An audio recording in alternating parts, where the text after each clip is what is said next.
दिया तैसी वो लार चलने लगी। तो वो भोला था बेचारा, उसने कहा आ गई गंगा जी आ गई। वो उठ के एकदम खड़ा हुआ और वो 2 पुड़ियां लाया, उनके मुंह में डाल दिया। कहा कि निकमो फाड़ो, तो कुछ चीज लेकर के आया हूं। तो भाई उन्होंने सोचा कि ब्यास का सभी सम्मान करते हैं तो कुछ अच्छी चीज लाया होगा। और जैसे ही उसने वो पुड़ियां डाली माता पिता की, जो अम्मा बाबा की हड्डी की पिसी हुई, तो उन्होंने खट्टा मीठा मुंह बनाया। बेचारा भोला बाला था, ब्यास जी चिल्लाने पड़े, ये कैसा लग रहा है खाने में, क्या है ये? तो बेचारा भोले वाला कहने लगा, ब्यास जी आप ही तो कह रहे थे कि हमारे मुंह से गंगा तरी बहती है, तो हमने कहा कि हम गंगा तक पहुंच नहीं पाए, तो गंगा तो घर बैठे आ गई, तो हम सिराई देते। व्यास जी कहने लगे हम तो फंस गए, आज तो झूठ बोलने का भी ये प्रणाम मिलता है, बोली गोविंद भगवान की। तो ऐसे ऐसे कथा कहने वाले भी हो गए। आज क्या हुआ कि कीना गंगा माँ को ध्यान और हाय तो नौने रतन लगा।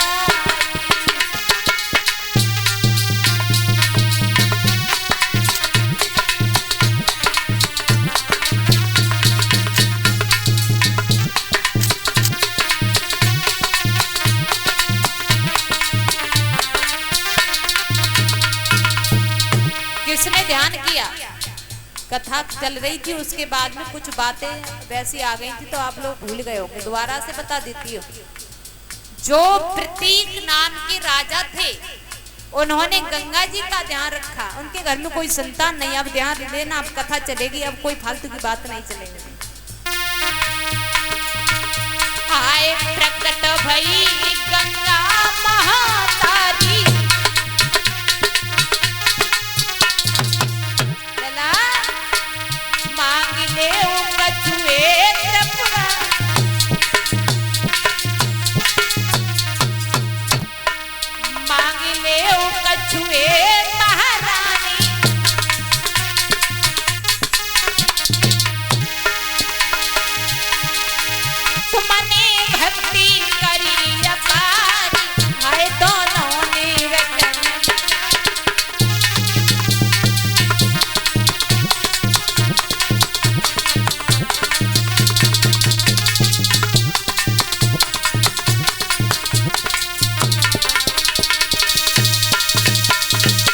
गंगा माँ ने कहा देवी मांगी।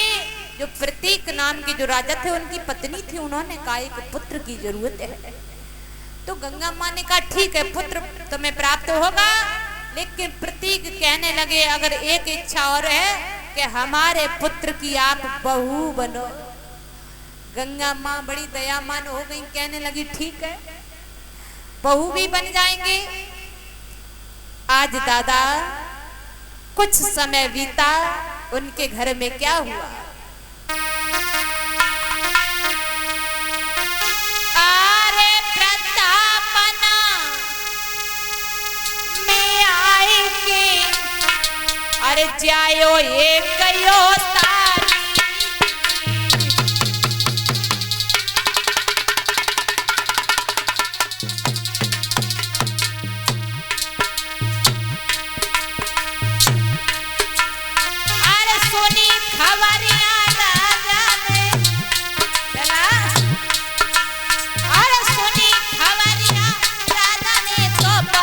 द्वारे बधाई।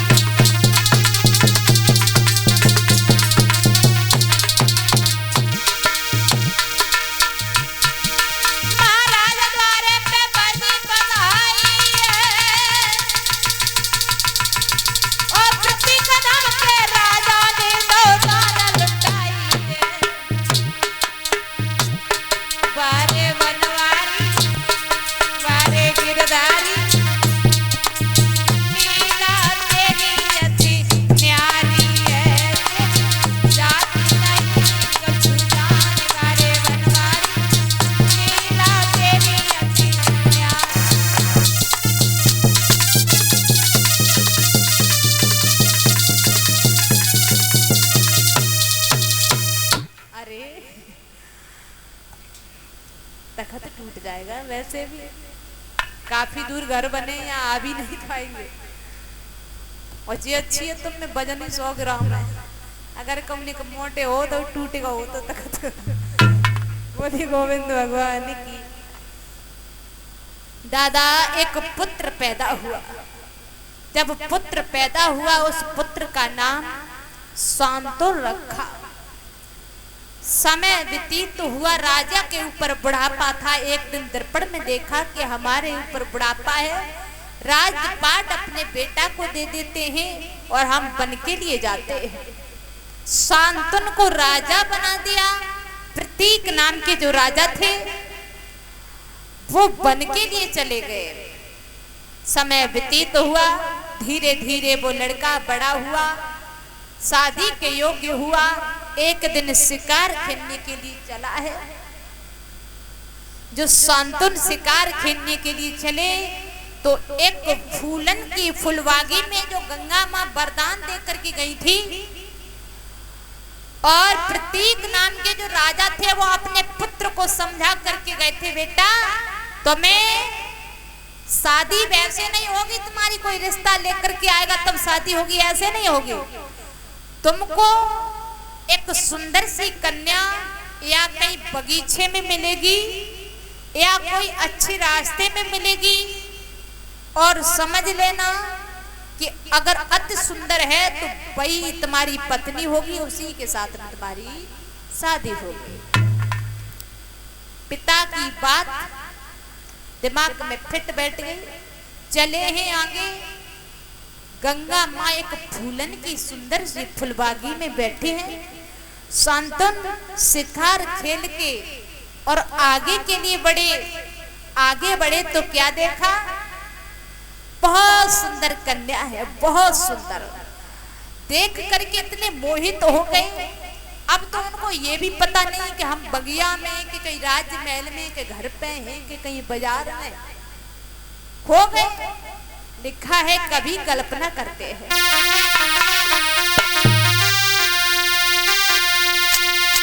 कि बा फूला ना गिरी फूलवा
राजा सोचने लगा बहुत सुंदर है, आगे बढ़ कर के गए तो गंगा जी को तो पता था कि ये शांतन है, क्योंकि वो गंगा माँ थी, उसको सब कुछ पता था। गंगा माँ ने सोचा, क्या तुम कुछ कहना चाहते हो? शांतन बेचारे डर के वजह से बोले हैं, कहना तो चाहते हैं लेकिन कह नहीं सक रहे हैं। हम आपसे विवाह करना चाहते हैं, आपसे हम विवाह करना चाहते हैं, क्या आप हमसे विवाह कर लोगे? गंगा माँ कहने लगी, हम तुमसे विवाह तो तब कर लें, लेकिन उससे पहले हमारी कुछ शर्त है। जो शर्त अगर जिसको मंजूर होगी उसके साथ में हमारा विवाह होगा। दादा शांतन कहने लगे, कोई भी शर्त हो मुझको सारी मंजूर है। जब सुंदर स्वरूप देखा तो उनको होश गवन नहीं है, भूल गए सारी बातें। गंगा माँ बोली है, अरे हम शादी को तैयार, शर्त एक लगा हमारी है, जो चीनी बचन महाराज बनू मेरा रे तुम्हारी है।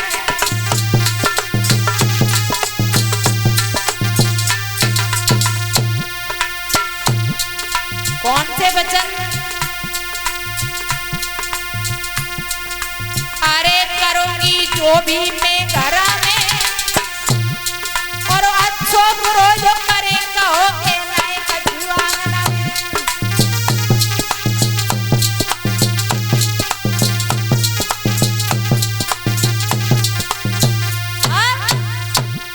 बनू में नारे तुम्हारी है, बनू में नारे तुम्हारी है, शरत ये अलग हमारी है।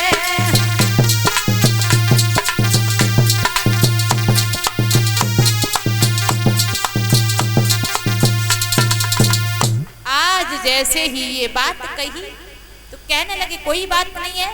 गंधर्व विवाह हुआ, गंगा जी के साथ में चले आए दोनों लोग, लेकिन गंगा माँ ने कहा कि हम कुछ भी करें, आप कहोगे नहीं, चाहे किसी को मारे, चाहे किसी को पाले, चाहे किसी को बिठा दे, चाहे उठा दे, चाहे कुछ भी करें।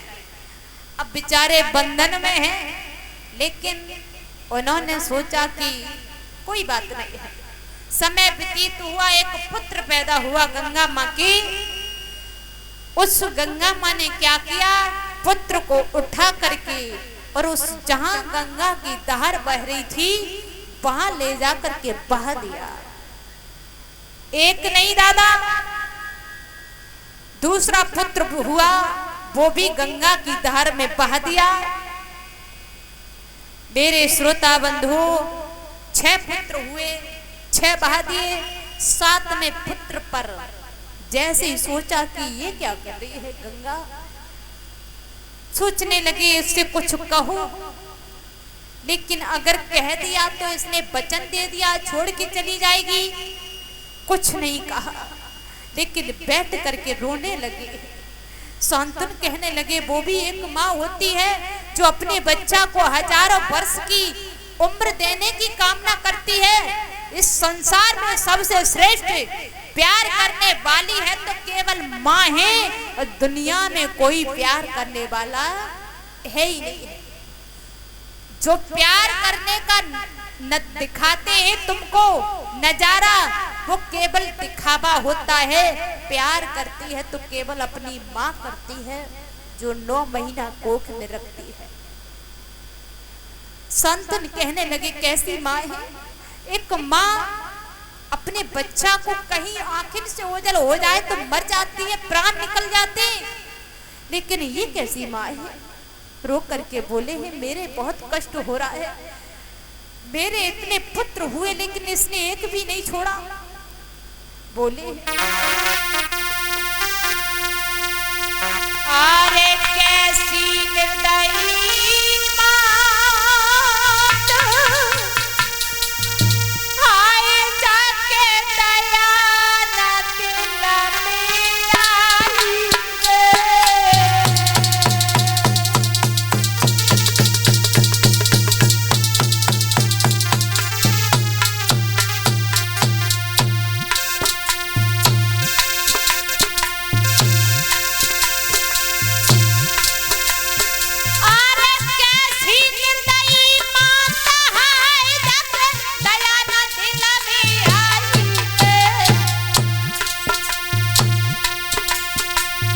जिनको तो है जन्म के गंगा रही उनको बहाइले।